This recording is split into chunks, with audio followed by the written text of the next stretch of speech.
So I'm Andrew, and yeah, I'll be going over this benchmarking tool that we built essentially for protein functional annotation using gene ontologies. So just to set the context, the general problem is pretty well known. You've probably all seen it. It's just associate proteins to their function. It's useful for all sorts of things. We're most interested in things like associating genotype to phenotype, stuff like that, but everywhere from drug discovery to disease and organism analysis, just anything you can think of, it's going to show up and play a role. In particular, we focus on the gene ontology because it gives concrete categories that let you make quantitative predictions of protein function. So the gene ontology has these three different sections for cellular component, molecular function, biological process, and it has roughly 30,000 terms, each in one of those categories, that describe what proteins do. So, and the nice thing about the gene ontology is that it has this hierarchical structure where more general terms are at the top, and they're sort of the parents of more specific versions of those terms. For instance, metabolic process is the parent of small molecule metabolic process. Once we start using gene ontologies, protein functional annotation becomes this problem of taking a protein, usually represented as a protein sequence, as just an amino acid sequence, and mapping it to some number of gene ontology terms. That could be 0 terms, it could be 100 terms. It just depends on the number of functions the protein has. To our knowledge, the best existing, or sort of the premier method for determining the state of the art in protein annotation is CAFA. CAFA is this really nice competition, computational assessment of protein function annotation, where ahead of time we just pick out 100,000 target sequences, and then we give researchers a few months or a little while to come up with model predictions for those sequences. It's just predicting what those functions those proteins have. Then we wait much, much longer for experimentalists to go in and actually create new data on those proteins so that we can evaluate the predictions on this future information. So it's a pretty foolproof method that is really good for evaluating the state of the art. The downside is that you don't get to pick which annotations you're choosing. It's just what the research community wants to research. And that's usually going to be human proteins and popular categories. So you might have limited diversity. And also, evaluation is only possible on a yearly basis. So in practice, when you're making your own models, you need to make your own data set. There's no really agreed upon way to do that, although everyone does something very similar.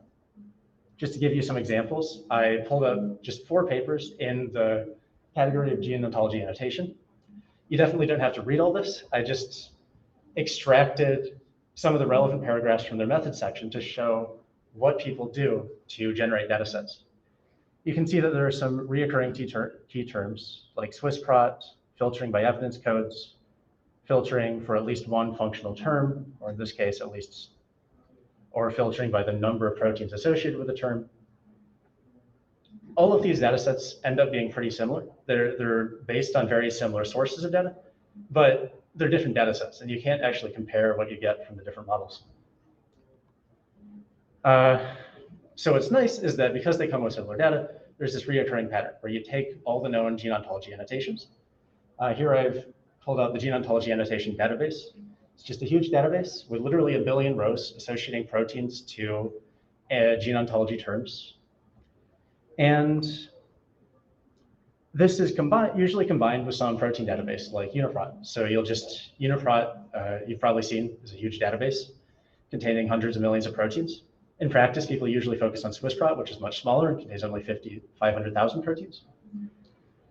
And then the combination ends up producing a data set, depending on your methodology.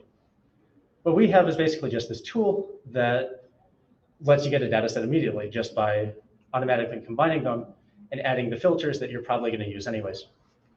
So it's just a very simple form that you can fill out and get a custom data set that was built in our server that's designed to be compatible with other data sets used by other researchers. So just to go through some of the goals, basically we just want to improve researcher quality of life a little bit. And to do that, we try to give you visualizations of the data as you're making it. We give you histograms of like the class frequencies as you're making the data set. And in the end, you end up with a one-click download for a gene ontology protein annotation database with some sensible defaults. So one thing we did focus on that is kind of a common sticking point for these data sets is the train test split. You've probably seen that a lot of proteins are very similar. If you draw like a family tree of just proteins you get in something like Swiss-Prot, you can see that a lot of them actually only have a couple of residues different between them. For instance, I can focus on this pink family I've drawn in here. It's very feasible that they're almost identical. There's only a few residues different between them. And if you make a normal training testing split, that data set is going to have a lot of information leakage from training to testing, because when you evaluate a model on testing, it will have already seen that data point in training. So what we do is we cluster the proteins ahead of time according to 50% similarity. It's not really a new thing, but it's not something that's always used.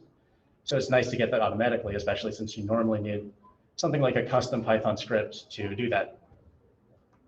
And once we have this, it's just a much more robust data set.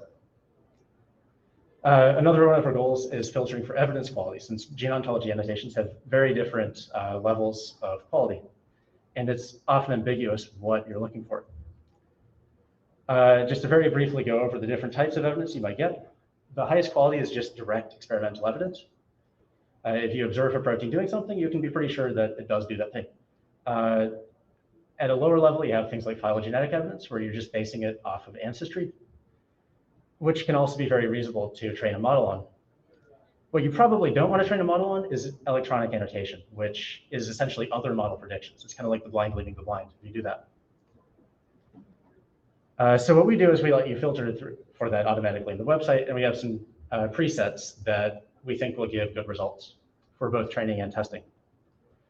Finally, once you've downloaded a data set, we let you upload your model predictions for a given training testing set. And then based on those predictions, the website will calculate your model's performance and put you on a leaderboard that you can use to compare with other teams. You can also see visually things like the precision recall curve that give you a little more information about your model's strengths and weaknesses. The leaderboard uses these three metrics. They're heavily inspired by CAFA, except for the F metric, which is sort of a version of the F1 score, if you've heard of the F1 score, that attempts to account for missing data, which is very common in gene ontology databases. It's based on this positive unlabeled learning theory, which I've included as a reference here. So what we did after we built this website was just test it out on our own simple model. One thing we were curious about was what level of data quality to use. So we went ahead and just made a really simple neural network model. It just has 3 layers. It takes in a TF-IDF transform that you can get right in sklearn. And we trained it using 4 levels of data quality, starting with experimental and moving up to anything. And what we found was kind of interesting. Basically, if you only care about the model's highest confidence predictions and you want those to be as precise as possible, you actually should use all data, even sort of the garbage data I mentioned at the end. But if you care about something more balanced and you want a model that has both high precision and high recall, meaning that it's making a lot of positive predictions that are also correct, then you should use something more balanced and actually use everything but the worst data. You should use anything that a human has seen, basically. And interestingly, there's just so much less experimental data that if you only train on it, you'll pretty much always do worse. So that's just this is something you could do if you were building your own data set, but it was actually quite easy using the website. Last thing we did was we tried training a couple of different types of models. Nothing too fancy, but we tried training the neural network for previously, as well as a convolutional model based on the DeepGo paper that I showed you earlier in the slideshow. We found that the convolutional model did do the best overall, but that in general, deep learning does still generally beat BLAST and naive methods on gene ontology annotation, and that model performance is pretty much independent of the metric for the models we tried. No matter which metric we chose, the model ordering didn't change too much. You can see there is a little transition here, but it's actually a rounding error. So just to summarize, we have this GoBench website. It combines sources of proteins and sources of gene ontology annotations, and it filters them according to custom settings by the user. finally, it helps you compare your results on those testing sets with everyone else. So thank you. The links to the website and also the GitHub we use to create the website are available. This will be on bioRxiv shortly. And big shout out to OCF for hosting the website on their servers, and also all our supporters at Berkeley. Great, thank you.